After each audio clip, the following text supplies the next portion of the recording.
Good morning everyone. जो question मैं लेके आया हूँ वो magnetic field due to electric current पे बेस्ड क्वेश्चन है। उसको आज मैं यहाँ पे आप लोगों के साथ डिस्कस करूँगा और एक एक करके सारे क्वेश्चंस का रिप्लाई भी मैं यहाँ पे आपको करता चला जाऊँगा। तो देखिए, जैसे पहला क्वेश्चन है आपके पास, आप देख पा रहे हो यहाँ पे स्क्रीन पे। पहला क्वेश्चन है, does a stationary charge produce a magnetic field? Stationary charge क्या मैग्नेटिक फील्ड प्रोड्यूस करता है? तो मुझे पता है आप लोग का भी यही जवाब होगा कि नो, क्योंकि मैग्नेटिक फील्ड जो है क्या करता है? मैग्नेटिक फील्ड स्टेशनरी चार्ज मतलब वो चार्ज जो रेस्ट में है ना, वो चार्ज जो रेस्ट में है, मोशन में नहीं है, तो वो मैग्नेटिक फील्ड कैसे प्रोड्यूस कर सकता है? तो therefore that means you can say that a stationary charge does not produce magnetic field. Second question है आपका, does a moving charge produce a magnetic field? तो क्या अभी देखो, stationary charge magnetic field produce कर रहा था? नहीं कर रहा था, क्योंकि वो चार्ज क्या था? रेस्ट में। तो अगला ही क्वेश्चन आपके पास फिर से पूछा गया, एक तरह से रिवर्स क्वेश्चन कहा जा सकता है कि मूविंग चार्ज, यहाँ पे आपकी चार्ज जो है उसकी पोजीशन मूविंग पोजीशन में है, तो moving charge produce a magnetic field. तो आप लिख सकते हो यस, क्योंकि जब चार्ज मूव करता है तो वो एक मैग्नेटिक फील्ड को प्रोड्यूस कर सकता है। नेक्स्ट क्वेश्चन, क्वेश्चन नंबर 3 है आपके पास, यहाँ पे आप देख रहे हो। क्वेश्चन नंबर 3 में आपसे पूछा गया है, what is the nature of magnetic field produced by a current flowing in a straight conductor? अगर कोई स्ट्रेट कंडक्टर है, इस तरह का स्ट्रेट कंडक्टर है, मान लो मैं एक स्ट्रेट कंडक्टर ड्रॉ कर रहा हूँ यहाँ पे। ये अगर कोई स्ट्रेट कंडक्टर आपके पास दिया हुआ है और इसमें करंट फ्लो हो रही है ना? क्या हो रहा है इसमें? इसमें करंट की फ्लो हो रही है। अगर इससे करंट फ्लो हो रहा है तो क्या आप बता सकते हो इसके बारे में? इसमें मतलब बताने का मतलब है कि नेचर ऑफ मैग्नेटिक फील्ड क्या किस तरह की होगी? नेचर ऑफ मैग्नेटिक फील्ड, तो देखिए, जब भी करंट फ्लो होता है स्ट्रेट कंडक्टर से, तो मैग्नेटिक फील्ड क्या होता है? इसके सर्कुलर्स में, सर्कुलर फॉर्म में इस तरह से यहाँ पे ऐसा आपको देखने को मिलता है। ये मैग्नेटिक फील्ड की डायरेक्शन यहाँ पे होती है। जी हाँ, सर्कुलर में मैग्नेटिक फील्ड होता है। That means when current flows through a straight conductor, the magnetic field consist of a circular line of force concentric with the conductor. ये एक सेंटर, मतलब अगर मान लो इसको सेंटर मान लिया जाए, वो मान लेता हूं मैं, तो इसके सराउंडिंग्स में इसकी मैग्नेटिक फील्ड प्रोड्यूस होगी और यही इसकी ओरिएंटेशन होगी। और इसका मतलब है कि जो प्लेन है, plane of magnetic field lines of force perpendicular होती है किसके? लेंथ ऑफ कंडक्टर के। क्योंकि अगर मैं पूरे को इसको कंडक्टर, देखिए यहाँ पे ये लेंथ, ये कंडक्टर का लेंथ ऐसा है, और परपेंडिकुलर कहने का मतलब क्या हुआ क्या कि अगर हम देखना चाहें तो मैं यहाँ पे चेंज करके दिखाता हूँ आपको। देखो, इस पे परपेंडिकुलर है, ये जो सरफेस है ना, इस सरफेस पे परपेंडिकुलर है। तो इस तरह की चीज़ें यहाँ पे आती है। मैं स्टेटमेंट भी लिख देता हूँ यहाँ पे। तो ये पूरा स्टेटमेंट मैंने यहाँ पे लिख दिया है, इसके लिए आप देख सकते हो। और यहाँ पे मैंने मेंशन भी कर दिया है कि ये क्या है? परपेंडिकुलर है, perpendicular to the length of the conductor, क्योंकि कंडक्टर की लेंथ यहाँ से यहाँ तक की ये है और इस पे परपेंडिकुलर है ये। उसी तरह से अगला क्वेश्चन नंबर 3 आप देख सकते हो, यहाँ पे 3 हो चुका है। क्वेश्चन नंबर 4 देखोगे, ये है क्वेश्चन नंबर 4, और 5 भी इसके साथ आपको दिख रहा है। तो क्वेश्चन नंबर 4 आप, सर। हाँ जी बेटा। तो यहाँ पे ये मैं बता रहा था कि ये जो डायरेक्शन है, यहाँ पे थंब की डायरेक्शन ऊपर की तरफ होगी, है ना? अगर आप ध्यान से देखोगे तो इसमें पता लग जाएगा कि ये जो थंब है, थंब इस तरह से ऊपर की तरफ आप डायरेक्शन दे सकते हो यहाँ पे, कि थंब की डायरेक्शन ऊपर होगी। बाकी जो हाथ की डायरेक्शन, फिंगर, रेस्ट फिंगर जो है, उसकी डायरेक्शन कुछ इस तरफ से होगी, ऐसी डायरेक्शन होती है। तो ये जो पार्ट है, ये जो पार्ट आप देख रहे हो, ये वाला, ये मैग्नेटिक फील्ड की डायरेक्शन को बताएगा। अगर ऊपर की तरफ आप थंब को करोगे तो ये जो है इसके सराउंडिंग्स में मैग्नेटिक फील्ड, इसके कॉन्सेंट्रिक सर्कुलर पार्ट में जो अभी हमने डिस्कस किया, उसको बतलाता है। उसी तरह से क्वेश्चन नंबर 5 आप देख सकते हो, what is the magnitude of force experience by stationary charge in uniform magnetic field? ठीक है, कि magnitude of force experience by stationary charge, मतलब मान लो कि यहाँ पे आपने एक स्टेशनरी चार्ज ले लिया और इसको यूनिफॉर्म मैग्नेटिक फील्ड में प्लेस कर दिया। यूनिफॉर्म मैग्नेटिक फील्ड मतलब कहने का मतलब एक तरफ नॉर्थ ले लो या एक तरफ साउथ ले लो, इस तरह से आपने इस तरह से दिखा दिया। उसी तरह से दूसरी भी लाइन से यूनिफॉर्म है तो और भी लाइन्स आप दिखा सकते हो। तो इस तरह से आपने दिखा दिया। तो पूछा जाता है कि इस पे फोर्स क्या लगेगा, है ना, क्या फोर्स, मैग्नीट्यूड ऑफ फोर्स, मतलब फोर्स क्या एक्सपीरियंस करेगा ये स्टेशनरी चार्ज पार्टिकल। तो सिंपल सी बात है, ये जो फोर्स एक्सपीरियंस करेगा वो आपका ज़ीरो होगा। तो यहाँ पे आप आंसर लिखोगे फोर्स ज़ीरो होगा। क्यों होगा ज़ीरो? क्योंकि फार्मूला जो होता है force of magnitude of force का, जो आप निकालोगे मैग्नेटिक फोर्स का, तो F इक्वल टू फार्मूला होता है QVB। और आप देखो ना यहाँ पे वेलोसिटी, चूंकि इसको आपने क्या क्या रखा है, तो यहाँ पे बोला ही क्वेश्चन में है कि स्टेशनरी लिया हुआ है। स्टेशनरी कहने का मतलब क्या हुआ कि V इक्वल टू ज़ीरो। तो V अगर ज़ीरो हो गया तो ये अगर आपका ज़ीरो होता है तो ये पूरा का पूरा ज़ीरो होगा। इसका मतलब फोर्स भी आपके इस पे ज़ीरो ही लगेगा। क्वेश्चन नंबर 6 आप देख रहे हो यहाँ पे। क्वेश्चन नंबर 6 है N electron is not deflected in passing through a certain region of the space. Can we be sure that there is no magnetic field in that region? क्या ऐसा हो सकता है कि इस रीजन में कोई मैग्नेटिक फील्ड ना हो? तो ऐसा नहीं हो सकता है। तो मैं यहाँ पे लिख देता हूँ नो। तो क्यों हो सकता है ऐसा? क्योंकि देखिए इलेक्ट्रॉन इज नॉट डिफ्लेक्टेड, यहाँ पे लिखा है इलेक्ट्रॉन इज नॉट डिफ्लेक्टेड, है ना, not deflected in passing through a certain region. तो electron is not deflected if it moves parallel और anti parallel to the magnetic field, तभी ये डिफ्लेक्ट नहीं होगा। अदरवाइज वहां पे डिफ्लेक्शन होगी, क्योंकि फोर्स का जो फॉर्मूला है, अभी हमने देखा मैग्नीट्यूड का फोर्स का जो फॉर्मूला था, उसमें फॉर्मूला Fm इक्वल टू क्या होगा, Fm का जो फॉर्मूला होता है ना, वो होता है this one is equal to QVB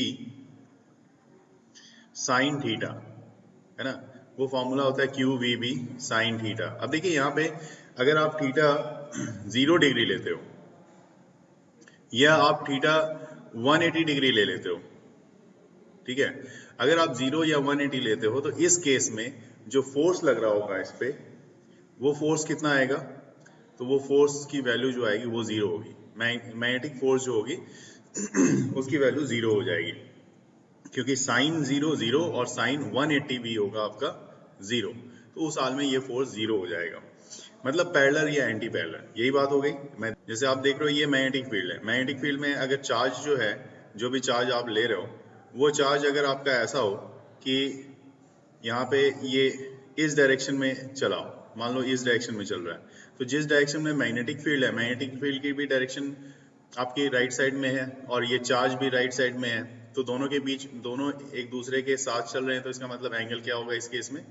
0 degree.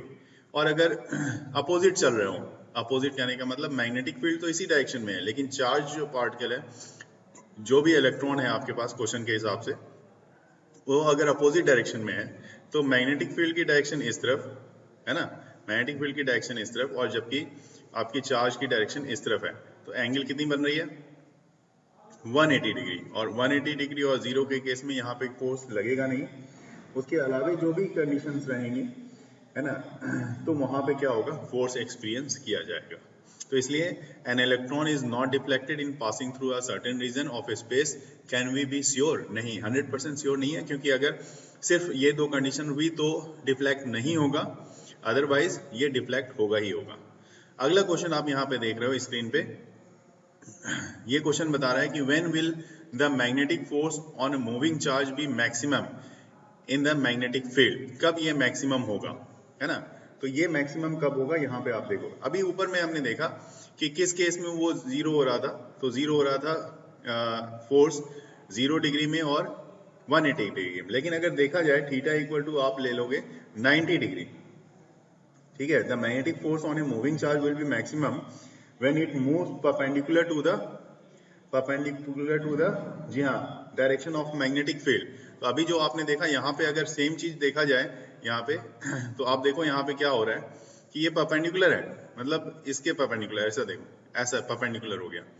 तो ये परपेंडिकुलर जब होगा, तो जब परपेंडिकुलर हुआ तो यहाँ पे क्या बना रहा है, इसके साथ तो 90 डिग्री बनाएगा ना, तो ये 90 डिग्री बना दिया। तो 90 डिग्री के मामले में मैंने पहले ही बताया कि क्या होगा, वैसे केस में मैक्सिमम, है ना, maximum in case of magnetic field जब ये 90 डिग्री बनाएगा। तो थीटा इक्वल टू 90 डिग्री आप डायरेक्ट लिख दोगे यहाँ पे। क्वेश्चन नंबर 8 है आपके लिए कि in a uniform magnetic field B an electron beam enters with velocity v। देखिए इलेक्ट्रॉन बीम एंटर कर रहा है v velocity. Write down expression for force experience by an electron. तो ये यही फॉर्मूला इतनी देर से तो मैं लिख रहा हूँ यहाँ पे। तो फोर्स एक्सपीरियंस अगर वेक्टर फॉर्म में आप लिखना चाहते हो तो मैग्नेटिक फोर्स के लिए फॉर्मूला Fm इक्वल टू आप लिखोगे, क्योंकि देखो यहाँ पे ध्यान रखना पड़ेगा, आप ऐसा नहीं करना वहां पे QVB तुरंत सोच लेना QVB। यहाँ पे देखो क्या लिखा है, इलेक्ट्रॉन, तो इलेक्ट्रॉन लिखा है तो यहाँ पे -e, चार्ज की जगह पे -e लिखना। और उसके बाद V क्रॉस B, क्योंकि ये क्या है, ये क्रॉस प्रोडक्ट है, तो ये V क्रॉस B, तभी तो आप VB साइन थीटा लिखते हो ना, तो इस तरह से लिख सकते हो। या फिर आप ऐसा भी लिख सकते हो इसको, -e VB साइन थीटा, ऐसा भी आप लिख सकते हो। अगला क्वेश्चन आपके पास देखिए, क्वेश्चन नंबर 9,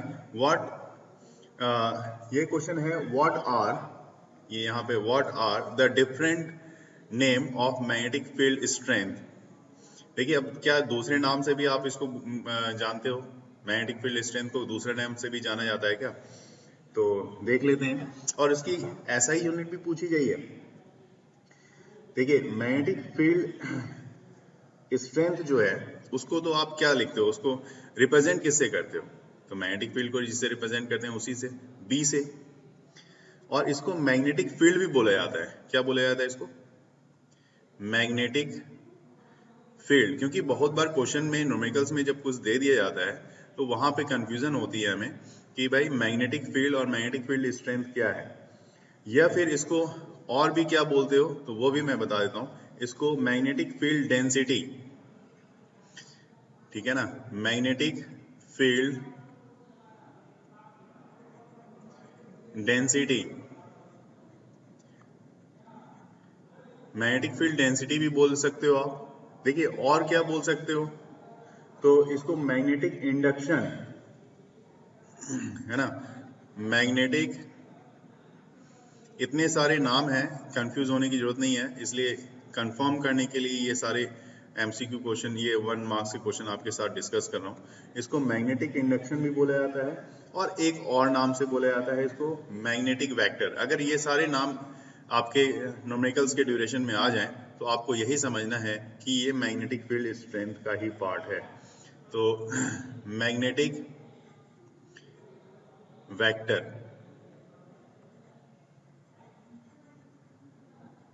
ये सारा नाम इसमें आ जाता है। और इसकी SI यूनिट की जब तक बात की जाए तो SI यूनिट जो होता है इसका, जी हाँ, SI यूनिट होता है टेस्ला। क्या SI यूनिट होगा, टेस्ला। और टेस्ला के अलावे अगर वेबर के फॉर्म में लिखोगे ना, तो वेबर के फॉर्म में जो इसकी यूनिट होगी वो होती है वेबर, W, इस तरह से W, B, कैपिटल W और B, weber per metre square, ये भी इसकी यूनिट होती है। नेक्स्ट क्वेश्चन है हमारा क्वेश्चन नंबर 10। तो क्वेश्चन नंबर 10 देखेंगे क्या बता रहा है, is magnetic flux density is a scalar और ए वेक्टर क्वांटिटी। बिल्कुल स्ट्रेट फॉरवर्ड क्वेश्चन पूछा गया है कि ये स्केलर है या वेक्टर है। जी हाँ, मैसेज भी आता जा रहा है हमारे पास, और मैं देखना भी चाहूँगा कि मैसेज में क्या आया हुआ है, ताकि आप लोग बिल्कुल यहाँ पे देखिए, फ्लक्स की बात पूछी गई है, मैसेज में हमारे पास आ चुका है। तो लेकिन यहाँ पे मैं बता दूँ, मैग्नेटिक फ्लक्स डेंसिटी जो आपके आंसर आए हैं वो भी सही है, ये एक वेक्टर क्वांटिटी है, ठीक है। सिर्फ फ्लक्स बोला जाता तो वो वेक्टर नहीं होता, तो ये क्या है, ये एक वेक्टर क्वांटिटी है, बिल्कुल सही जवाब। और वेक्टर है, साथ ही साथ it has magnitude as well as direction. जो वेक्टर है तो मैग्नीट्यूड और डायरेक्शन तो होंगे ही होंगे। अगला क्वेश्चन, क्वेश्चन नंबर 11 आप देख रहे हो, ठीक है। क्वेश्चन नंबर 11 और 12 एक साथ आपके पास स्क्रीन पे है। क्वेश्चन नंबर 11 में मैं बता दूं, a moving neutron enters in a uniform magnetic field perpendicularly, what is the force on the neutron due to the magnetic field, मुझे लगता है कि इसका जवाब भी आप लोगों को आता है कि देखिए फोर्स तो बिल्कुल सही, फोर्स तो जीरो होगी चाहे वो कैसे भी इंटर कर जाए, क्योंकि न्यूट्रॉन जो होता है वो न्यूट्रल होता है ना। तो अगर आपने मैग्नेटिक फील्ड इस तरह से बना भी दी, ये देखो बनाने को तो मैं बना रहा हूँ लेकिन आपका रिप्लाई तो मुझे पता है, तो ये यूनिफॉर्म मैग्नेटिक फील्ड है। और इस यूनिफॉर्म मैग्नेटिक फील्ड में आप क्या कर रहे हो, आप दिखा रहे हो कि यहाँ पे न्यूट्रॉन को परपेंडिकुलरली इन कराया गया है ना। तो न्यूट्रॉन ये रहा, न्यूट्रॉन को मान लो इसके परपेंडिकुलरली, मूविंग न्यूट्रॉन इंटर्स ए यूनिफॉर्म मैग्नेटिक फील्ड परपेंडिकुलरली। तो व्हाट इज द फोर्स, तो मैंने पहले ही बता दिया आपको, और आपने भी इनफैक्ट ये जज कर लिया होगा कि यहाँ पे फोर्स क्या होगा, वो जीरो होगा।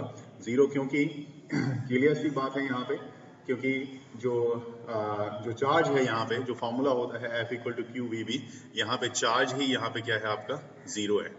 न्यूट्रॉन में तो न्यूट्रल चार्ज होता है, और फॉर्मूला आप यही लगाओगे F equal to Q V B, है ना, Q V B sine theta. तो क्लियर सी बात है, ये यहाँ पे बहुत आसान सा ये भी क्वेश्चन था। क्वेश्चन नंबर 12 की तरफ मूव करते हैं और देखते हैं क्या क्वेश्चन नंबर 12 क्या है। देखिए क्वेश्चन नंबर 12 आपके पास ये है कि an electron beam is moving vertically upward, ठीक है, electron beam moving vertically upward, it passes through a magnetic field direction from south to north in horizontal plane, in which direction the beam will be deflected. Beam किस direction में deflect होगा ये पूछा गया है। देखिए यहाँ पे आपको लगाना पड़ेगा कौन सा रूल, सबसे पहली चीज आपको, सबसे पहली बात मैं बता दूं, यहाँ पे आपका लग जाएगा राइट हैंड रूल। जी हाँ, अगर आप राइट हैंड रूल लगाओगे ना तो एक बार अप्लाई करके देखो, आपको खुद इसका आंसर आपके पास मिलेगा कि electron will be deflected towards east. जी हाँ, इलेक्ट्रॉन आप ट्राई करके देखो और मैसेज में आप मुझे बताओ, इलेक्ट्रॉन विल डिफ्लेक्टेड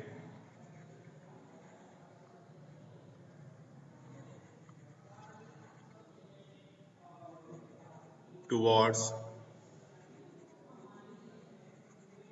ईस्ट, ठीक है। इलेक्ट्रॉन किस तरफ डिफ्लेक्ट करेगा, ईस्ट की तरफ, क्योंकि देखिए यहाँ पे लिया हुआ है electron beam is moving vertically upward, तो इलेक्ट्रॉन बीम किधर जा रहा है, वर्टिकली अपवर्ड जा रहा है।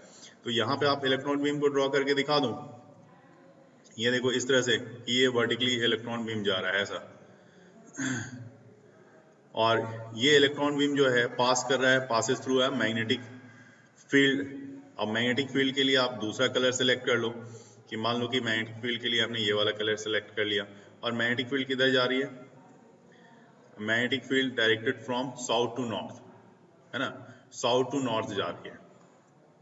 तो अगर मान लो कि इस तरह से दिखा दो आप, साउथ टू नॉर्थ ऐसा, ठीक है, इस तरफ आप साउथ ले लो और इस तरफ नॉर्थ ले लो, और ये वर्टिकली अपवर्ड है, ठीक है, साउथ टू नॉर्थ ले लिया, ये वर्टिकली अपवर्ड है। तो आपको साउथ नॉर्थ तो दिख रहा है। अब ईस्ट वेस्ट, तो ईस्ट ये अंदर की तरफ का जो पार्ट है वो आपको यहाँ पे नहीं दिख रहा, तो ईस्ट वेस्ट आपको नहीं दिख रहा, तो मैं ईस्ट को ड्रॉ करने की कोशिश करता हूँ। हालांकि ये 3D डायग्राम है एक तरह का, तो थोड़ा सा कॉम्प्लिकेशन तो यहाँ पे जरूर देखने को मिलेगा, लेकिन मैं फिर भी यहाँ पे आपको थोड़ा टिल्ट करके ड्रॉ करूंगा ताकि आपको पता लग जाए कि डायरेक्शन किधर होनी चाहिए। तो देखिए ये अंदर की तरफ ऐसा जाता हुआ इस तरह से इनवर्ड डायरेक्शन में, तो अंदर की तरफ जो ये जा रहा है ना, ये ईस्ट है, ईस्ट है, ये हो गया। नेक्स्ट क्वेश्चन, क्वेश्चन नंबर 13 है आपका, द इक्वेशन एफ एम जो मैग्नेटिक फोर्स है Q V B sine theta, बार बार मैं इस चीज को रिपीट कर रहा हूँ, involves the magnitude of 3 vectors F M V और बी, तीनों वेक्टर्स हैं, which pairs of vectors is always right angle, ठीक है, क्योंकि राइट एंगल इसलिए बोला जा रहा है क्योंकि V और B के बीच V क्रॉस B बन रहा है, क्रॉस प्रोडक्ट बन रहा है, तो राइट एंगल तो होगा ही होगा, ठीक है। Which pairs of vectors always at right angle, तो मैंने बता दिया V और B के बीच, क्योंकि मैंने क्या दिखाया वहां पे, V क्रॉस B, मैंने पहले अभी भी बोला V क्रॉस B, तो F इक्वल टू आप जो लिखते हो वहां पे Q into V cross B, है ना। तो V और B के बीच ही तो होता है, क्योंकि अगर मान लो V और B, जैसे कि हमने वेक्टर में स्टडी किया हुआ है ना, तो वहां पे क्या देखते हो आप कि एफ एम क्या होता है? Magnetic force is perpendicular to the plane, is perpendicular to plane containing V and B.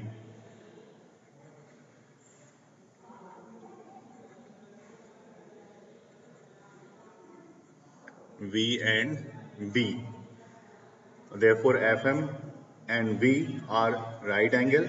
Also, FM and B are right angle. मतलब ये जो मैग्नेटिक फोर्स है, ये मैग्नेटिक फोर्स और ये V के भी परपेंडिकुलर होगा, और यही मैग्नेटिक फोर्स किसके परपेंडिकुलर होगा? B के भी परपेंडिकुलर होगा, मैग्नेटिक फील्ड के भी परपेंडिकुलर होगा। देखिए क्वेश्चन नंबर 14 क्या बता रहा है? A proton moving in a straight line enters in a uniform magnetic field along the direction of the field. How will its path and velocity change? तो क्या जा रहा है भाई, कैसे जा रहा है ये? तो देखिए यहाँ पे क्लियर सी बात है, along the direction of the field। जी हाँ, हमारे पास मैसेज भी आ गया है यहाँ पे, तो बिल्कुल सही बात है। यहाँ पे जो फॉर्मूला आपका आप अप्लाई करते जा रहे हो हर बार, FM, ये बार बार लिखने से याद तो हो ही चुका है आपको, QVB। अब इससे रिलेटेड कोई क्वेश्चन आ जाए तो कहीं छूटना भी नहीं चाहिए। तो जब अलोंग द डायरेक्शन जाएगा तो वहां पे क्लियर सी बात है कि थीटा इक्वल टू क्या होना है आपका? 0 डिग्री। अलोंग द डायरेक्शन में थीटा इक्वल टू 0 डिग्री, क्योंकि ये चीज़ तो आपको आपने कई बार एक्सपीरियंस किया। मैंने जिस तरह से ड्रॉ किया था यहाँ पे और ड्रॉ करके दिखाया था कि भाई देखिए इस तरह से ये जो है ये मैग्नेटिक फील्ड है, इस तरह की मैग्नेटिक फील्ड बनी हुई है, और इसी डायरेक्शन में जो है आपका जो यहाँ पे प्रोटॉन है वो भी जा रहा है। प्रोटॉन की डायरेक्शन भी तो उसी डायरेक्शन में है ना, तो प्रोटॉन भी आपके इसी डायरेक्शन में। इसका मतलब है दोनों के बीच की एंगल क्या हो गई? 0 डिग्री हो गई। तो जो मैंने यहाँ पे दिखा दिया है ये 0 डिग्री हो गई। तो 0 डिग्री हो गई, तो यहाँ पे अब क्लियर सी बात है कि एंगल 0, तो फोर्स FM क्या होगा? वो भी 0 होगा। तो FM 0 होगा, तो मतलब as no force is acting. आप सिंपल सी बात है कि अगर FM 0 हो गया तो आप क्या कहोगे? कोई फोर्स यहाँ पे एक्ट नहीं कर रहा ना, तो FM equal to 0, that means no force is acting. अगर फोर्स एक्ट नहीं कर रहा तो वेलोसिटी विल रिमेन अनचेंज्ड। यहाँ पे वेलोसिटी में क्या होगा? पाथ या वेलोसिटी में क्या होगा? This will remain unchanged. Clear है? अगला क्वेश्चन है क्वेश्चन नंबर 15।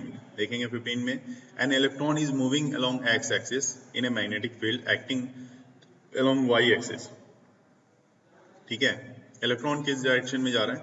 तो इलेक्ट्रॉन जा रहा है एक्स एक्सिस में। Electron is moving along X axis, और मैग्नेटिक फील्ड किस डायरेक्शन में? वाई एक्सिस में।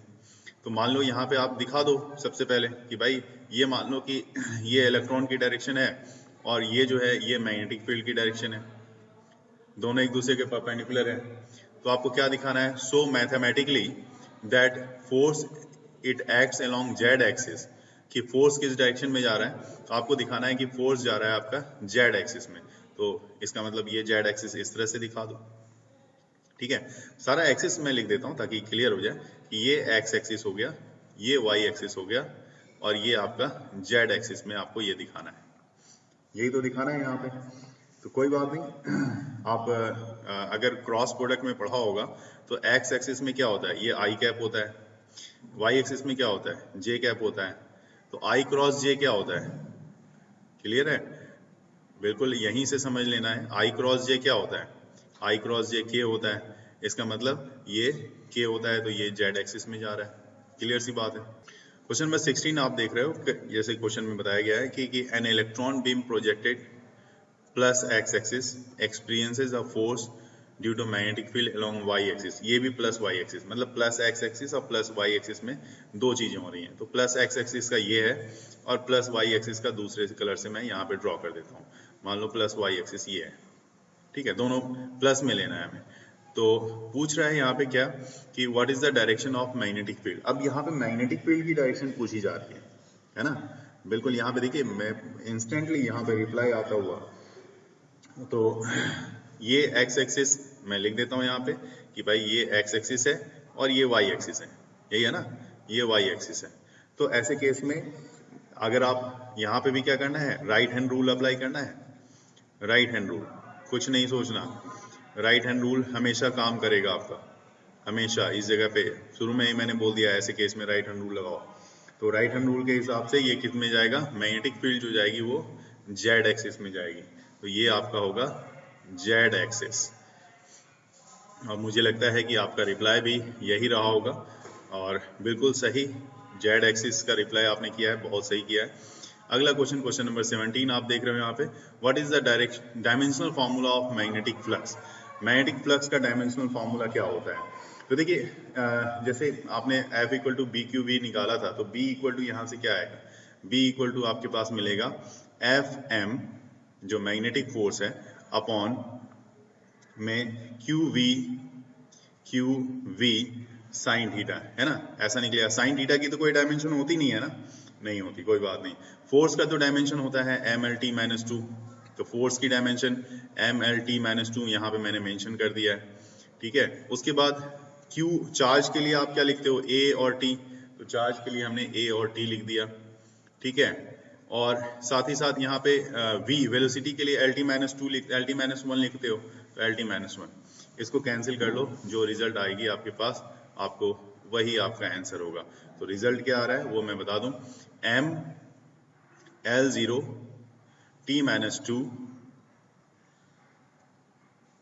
ए माइनस वन, ये आपका रिजल्ट आ रहा है, और सबका आ रहा होगा।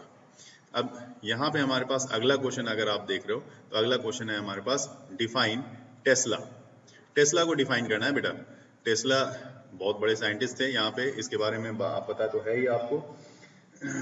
तो ये क्या है, SI unit of magnetic flux density की यूनिट है ये।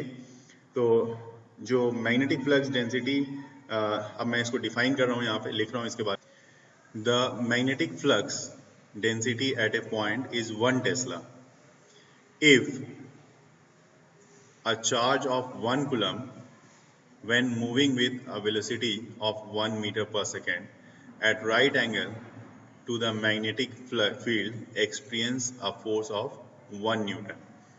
देखिए फॉर्मूला से हमने ये देखा है B equal to F M, मतलब फोर्स जो है वो 1 न्यूटन का हो, चार्ज जो होनी चाहिए वो भी 1 कूलम की होनी चाहिए, और वेलोसिटी 1 मीटर पर सेकेंड की होनी चाहिए, और ये भी 1 हो जाए, मतलब थीटा 1 कब होगा, साइन थीटा, जबकि ये वैल्यू 90 डिग्री होगी। तो that's why magnetic flux density जो आपने निकाला है एट ए पॉइंट, ये 1 टेस्ला, बी 1 टेस्ला कब होगा, ये 1 टेस्ला तब होगा जब चार्ज आपका 1 कूलम का हो, moving with velocity of 1 metre per second at right angle, मतलब यहाँ पे 90 डिग्री बन रही हो, to the magnetic field experience a force of 1 newton, force भी आपका 1 न्यूटन का होना चाहिए, तभी ऐसा पॉसिबल है। तो आइए अगले क्वेश्चन पे देखते हैं, क्वेश्चन नंबर 19 यहाँ पे आपके पास दिया हुआ है, what are other names of Biot Savart law. क्या आपको पता है कि बायोट-सावर्ट लॉ का दूसरा नाम क्या है? जी हाँ, इसके लिए आपको बता दूं मैं, ये इसका नाम है लैपलास, नाम तो सुना ही होगा, लैपलास करेक्शन पढ़ा भी था 11th क्लास में आपने। तो Laplace law and inverse law भी इसको बोला जाता है, inverse square law, inverse square law, ये भी इसको बोला जाता है। अगला क्वेश्चन आप देख रहे हो, question number 20, what is the current element. Current element क्या होता है, व्हाट इज इट्स सिग्निफिकेंस। देखिए करंट एलिमेंट की अगर मैं बात करूं तो इसमें मैं आपको साफ साफ बता देता हूं, current element is the product of I मतलब current and the length of very small segment DL, तो मतलब I इंटू DL बोला जाए तो ये इसको बोला जाएगा करंट एलिमेंट। जी हाँ, current element I into DL को बोला जाता है, ठीक है, यह ध्यान रखेंगे यहाँ पे, करंट एलिमेंट किसको बोला जाता है, I इंटू DL को। और current element produces magnetic field just a stationary charge produce an electric field. मैं लिख देता हूँ यहाँ पे, ये क्वेश्चन नंबर 20 हो गया। क्वेश्चन नंबर 21 देखते हैं, देखिए what is the significance of Biot Savart law. Biot-Savart law की सिग्निफिकेंस क्या है, तो देखिए ये क्या बतलाता है, ये बताता है in fact magnetic flux density at a point due to a small current element. ठीक है, तो यहाँ पे मैं लिख रहा हूँ it gives the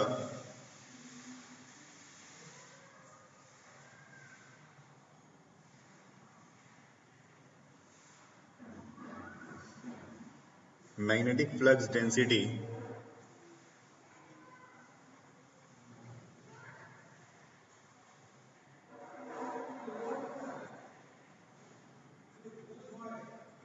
at a point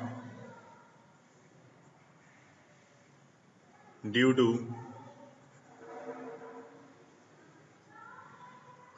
small current element.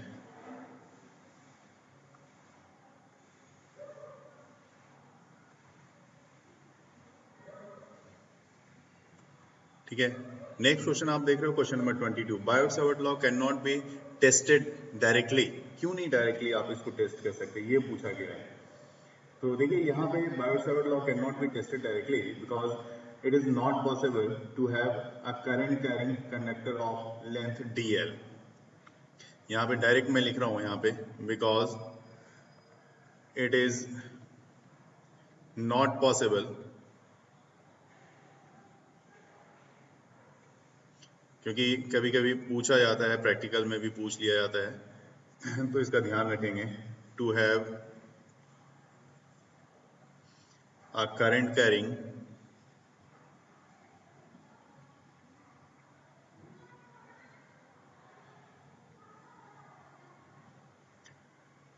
Conductor of length dl. Question number 23 देखेंगे अब. Question number 23, find the expression for Biot Savart law in vector form. तो देखिए ये बिल्कुल सिंपल है, मैं फॉर्मूला लिख रहा हूँ यहाँ पे dv, इसमें वेक्टर लगा दो और ये जो है म्यू नॉट बाय 4 पाई.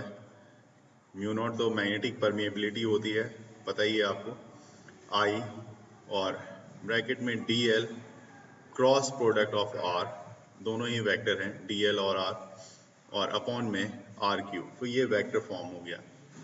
अगला क्वेश्चन यहाँ पे देखेंगे last, question number 24. Does a current carrying circular coil produce uniform magnetic field. क्या current carrying coil uniform magnetic field produce कर सकता है? तो यहाँ पे आपका आंसर सीधा होना चाहिए नो, है ना. However, at center of the coil, the magnetic field is nearly uniform. तो ये मैंने लिख दिया है क्वेश्चन नंबर 24 के लिए. Question number what is the, question number 25 में what is the effect of increasing the number of turns of circular coil, है ना. ये सर्कुलर कॉइल का अगर नंबर ऑफ टर्न्स आपका इंक्रीज कर दिया जाए तो फिर ऐसे केस में आपको क्या मिलता है ना, magnetic field at the centre. Centre पे मैग्नेटिक फील्ड क्या होगी. तो देखिए magnetic field at the centre of the circular coil के लिए जो फॉर्मूला होता है वो फॉर्मूला तो आपको पता होगा, B equal to mu naught N I, अगर नंबर ऑफ टर्न्स n है एन आई बाई 2r. तो आप कह सकते हो by increasing the number of turns, अगर आपका नंबर ऑफ टर्न्स इंक्रीज करेगा कॉइल का तो मैग्नेटिक फील्ड भी जो है वो भी इंक्रीज करेगी. मैं ये इंक्रीज करेगा तो वो भी इंक्रीज करेगी, क्योंकि दोनों डायरेक्टली प्रोपोर्शनल हैं. तो यहाँ तक मैंने आज बता दिया है और अगले इसी तरह के पार्ट में मैं लगातार आपको बताता चला जाऊँगा. Thank you.